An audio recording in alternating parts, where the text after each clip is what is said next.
গোয়েন্দা সংস্থা এই টপিক থেকে প্রায় চাকরি পরীক্ষায় প্রশ্ন আসতে দেখা যায়। আমরা আজকে গুরুত্বপূর্ণ গোয়েন্দা সংস্থাগুলো নিয়ে আলোচনা করব এবং যেই দেশের গোয়েন্দা সংস্থাগুলো আলোচনায় থাকে সবসময় সেগুলো দেখার চেষ্টা করব। আমরা প্রথমে যদি আমেরিকারটার কথা চিন্তা করি তাহলে সেন্ট্রাল ইন্টেলিজেন্স এজেন্সি CIA, এটার নাম আমরা শুনেছি। এগুলো হচ্ছে বিভিন্ন মুভি অথবা পত্রপত্রিকা নিউজ চ্যানেল থেকে আমরা জানতে পারি।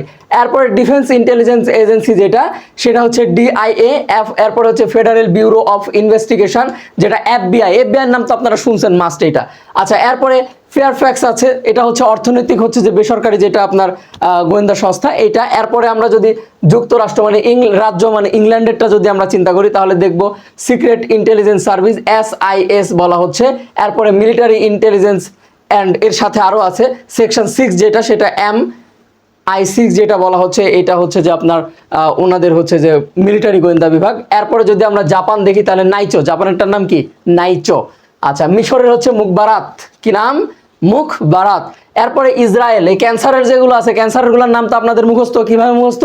এই যে যুদ্ধ হওয়ার পর থেকে বিভিন্নভাবে শুনতেছেন, এই যে মোসাদ, তারপরে আমান, তারপরে সাভাক, এগুলোর নাম আপনারা শুনেছেন ম্যাক্সিমামই।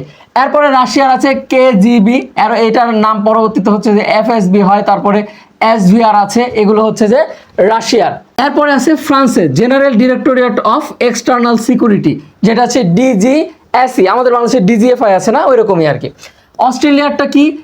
Australian security intelligence organisation ASIO, এটা কিসের? এটা হচ্ছে অস্ট্রেলিয়ার।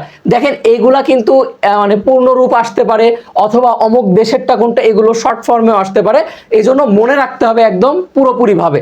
এগুলা শুনছেন বারবার। এরপর ভারতেরটা তো রিসার্চ অ্যান্ড অ্যানালাইসিস উইং, এটা সবাই জানেন এরপরে আছে কি পাকিস্তানের ISI, এটাও তো সবাই জানেন। ইন্টার সার্ভিসেস ইন্টেলিজেন্স যেটাকে বলা হচ্ছে। ইরানের হচ্ছে বিভাগ, আর চীনের হচ্ছে MSS যেটাকে বলা হচ্ছে মিনিস্ট্রি অফ স্টেট সিকিউরিটি বলা হয়। মাত্র 550 টাকায় সাধারণ জ্ঞানের পূর্ণাঙ্গ জব কোর্সে ভর্তি চলছে, যেই কোর্সটি 50তম BCSকে সামনে রেখে ভর্তি চলছে এবং একদম নতুন ব্যাচ। ভর্তি হতে আমাদের হাসান স্যার পেজের ইনবক্সে মেসেজ করুন।